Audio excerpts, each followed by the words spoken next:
Another example of our lack of Ubuntu is the way we have come to accept crime and criminals in our society. It's scary out here, and Namibians are developing a culture of just looking the other way when they see crimes being committed. The It's a Rap crew took to the streets to find out what's going on with y'all. I think maybe the issue of crime ranges from maybe age range.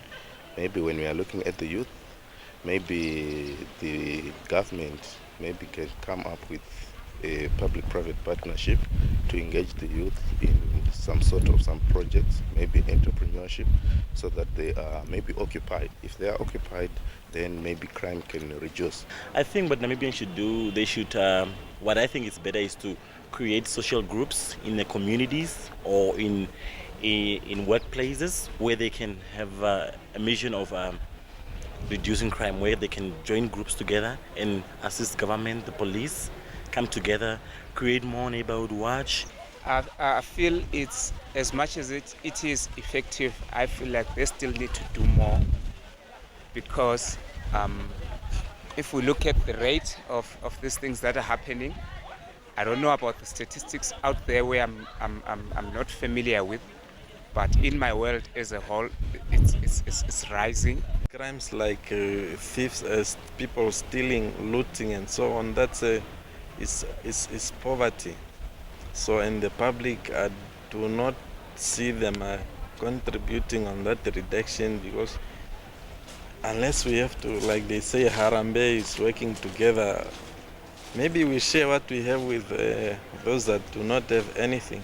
The public have the responsibility to inform, to report crimes, and also to harbor people who commit crimes.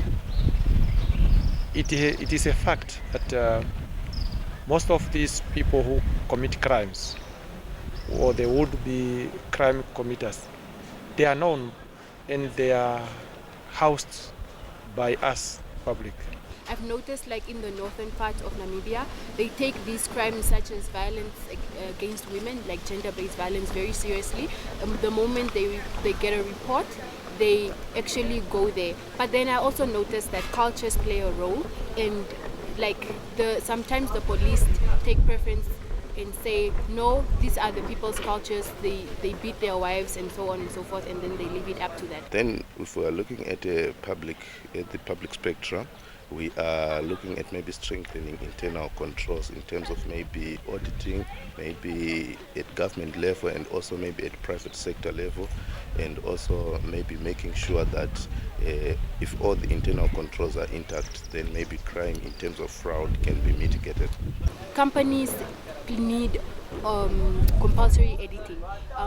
Auditors need to often come in. They have to come in order to curb corruption. It's going to take time, because for now, when someone has had different values, has had different customs in growing up, and then you tell them this is against the law, it feels like you're suppressing them, even if they are not within the law in what they're doing. People should also reduce their alcohol intake and drug abuse, Yeah, they should look for alternative things to do. As for the effectiveness of neighborhood watches and all those, I feel that they are very effective, but then they are only in places, for example, such as Kleiner Cooper Academia and Hockland Park.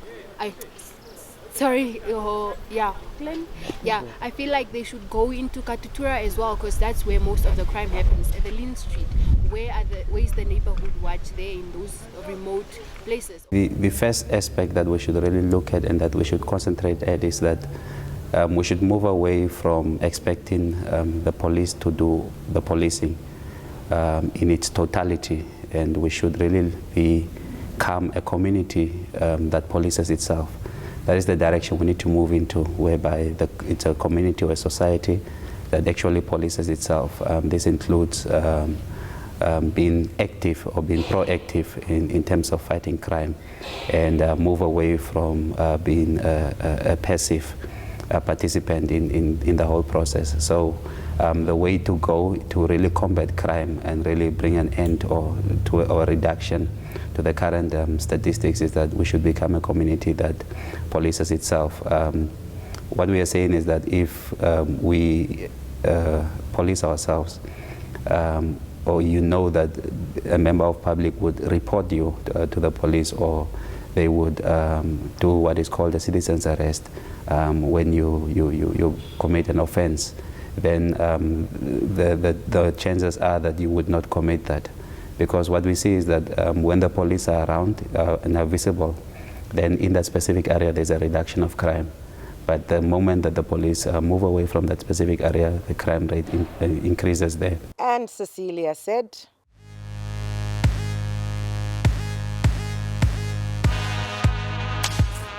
hey, these days, you cannot even be in your own house. You see people are coming to rob you in your own house. Even you cannot walk in the street anymore. You see somebody just coming and grab your cell phone. Why is this violent thing going on with this in this country now? Robbing is just like somebody who's coming quick and do something and run out of your place. You cannot go to the ATM. Somebody grab your money. What must we do now? What must we do?